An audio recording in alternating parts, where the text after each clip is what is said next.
आपण आलो इथं श्री औदुंबर या ठिकाणी दर्शन घ्यायला दिगंबरा श्रीपाद वल्लभ आज शेतीतले व्हिडिओ नाही, आज शेतीमधला व्हिडिओ तुम्हाला देणार नाही. माझे सर्व क्लासमध्ये आहे. आम्ही औदुंबरला आलोय, दत्ताचं दर्शन घ्यायला. आज एक सुट्टी आहे, गुरुवार आहे आणि ही दिसते तुम्हाला समोर ती नदी कृष्णा नदी आहे. कृष्णा नदी कोयनानगरमधनं पुन्हा खाली आली, कर्नाटकमधनं बंगालच्या उपसागरात मिळते. ती तिथं महानदी म्हणून मिळते कृष्णा नदी. हे अत्यंत महत्वाचं आहे. हे जन्मस्थान आहे दत्ताचं, सांगली तालुका शिराळा जिल्हा स्थान आहे. आणि इथं बरेच लोक शांती करण्यासाठी येतात. कालसर्प शांती, आग शांती, गुरुजी शांती, या विविध प्रकारच्या शांती घेतात. हे बघा असं कसं दिसतंय तुला, हे कृष्णा नदीच्या घाटामध्ये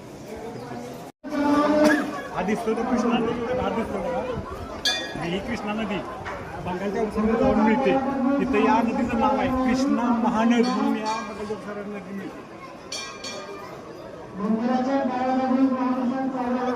येणाऱ्या सर्व भक्तांना इथं महाप्रसाद मोफत वाटप असतं. इथं पण बरेच लोक अन्नदान करणारे आहेत. अन्नदान आपण आलो इथं श्री औदुंबर या ठिकाणी दर्शन घ्यायला.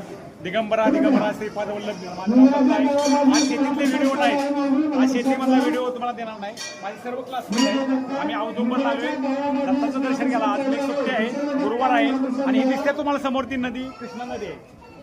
कृष्णा नदी कोयनानगरमधनं पुन्हा खाली आली, कर्नाटकमधनं बंगालच्या उपसागरात मिळते. ती तिथं महानदी म्हणून मिळते कृष्णा नदी.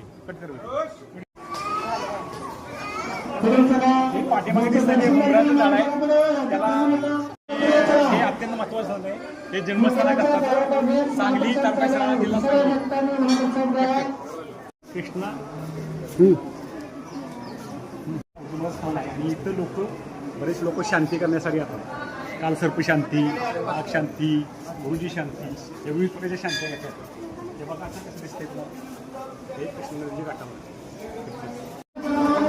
हा दिसतो. तो कृष्णा नदी हा दिसतो बघा. ही कृष्णा नदी बंगालच्या उपसागरात जाऊन मिळते. तिथं या नदीचं नाव आहे कृष्णा महानदी म्हणून या बंगालच्या उपसागरात नदी मिळते. येणाऱ्या सर्व भक्तांना इथं महाप्रसाद मोफत वाटप असतं.